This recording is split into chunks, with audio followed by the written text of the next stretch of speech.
खबरुनि में भलीकार नाज़रीन, हैदराबाद में शहरनि के घुटई बुसट वारे माहौल में तफ़रीह फराहम करण लाइ स्टेज ड्रामो लाज पेश कयो वियो। तफ़सील लाइ ॾिसूं था फ़हीम बबर जी हीअ रिपोर्ट।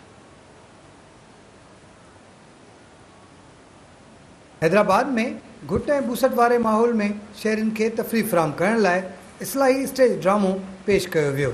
नाले वारे अदाकार मंज़ूर दानिश उर्फ लोंग जी डायरेक्शन में मुमताज़ मिर्ज़ा ऑडिटोरियम में लाज जे उनवान हेठि ड्रामो पेश कयो वियो। लाज जे उनवान हेठि पेश कयल ड्रामे में इसरा लगारी, मंज़ूर दानिश, रफ़ीक ईसानी ऐं सिद्रा शेख समेत अदाकारनि पंहिंजी अदाकारी जा जोहर ॾेखारिया, जॾहिं त फैमिलीज़ वॾे तादाद में शिरकत करे ड्रामो इंजॉय कयो। मुझो ड्रामो आहे लाज जेको आहे उहो उर्दू ऐं सिंधी मिक्स आहे, लेकिन कल्चरली आहे सिंध ते असांजो सिंधी ते कल्चर सिंधी आहे, उर्दू सिंधी मिक्स आहे। पब्लिक खे एंटरटेनमेंट मिले, घरनि में विझी वेही माण्हू बोर थी पिया आहिनि। अॻ में बि सिंध थींदा हुआ स्टेज ड्रामा। ख़ुशी जी ॻाल्हि इहा आहे त हीउ जेको ड्रामो लिखियलु आहे लाज जेको अॼोको नालो आहे इसरार शाम, असांजे सिंधी जो तमामु वॾो नालो ऐं बहितरीनु राइटर।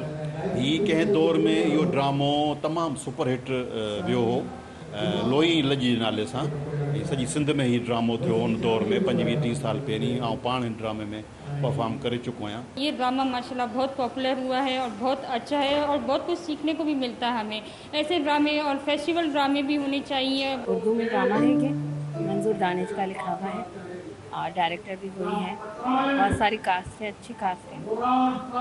स्टेज ड्रामा सिंध में माज़ी में तमामु घणा थींदा हुआ, पर हाणे उहो सिलसिलो घटिजी वञण खां पोइ वरी बि उन में हिकिड़ो रिवाइवल आयो आहे, हिकिड़ी तब्दीली आई है, जंहिंमें असांजी पूरी कोशिशि आहे त स्टेज ड्रामनि जे ज़रिए असां पंहिंजे माण्हुनि खे हिस्टोरिकल, क्लासिकल ऐं अवेयरनेस जे हवाले सां ड्रामा ॾेखारियूं। फनकारनि जो चवणु आहे त हाणे स्टेज ड्रामा पहिरीं खां बहितर तरीक़े सां पेश कया पिया वञनि, जिन में इस्लाह सां गॾु तफ़रीह मौजूदु आहे।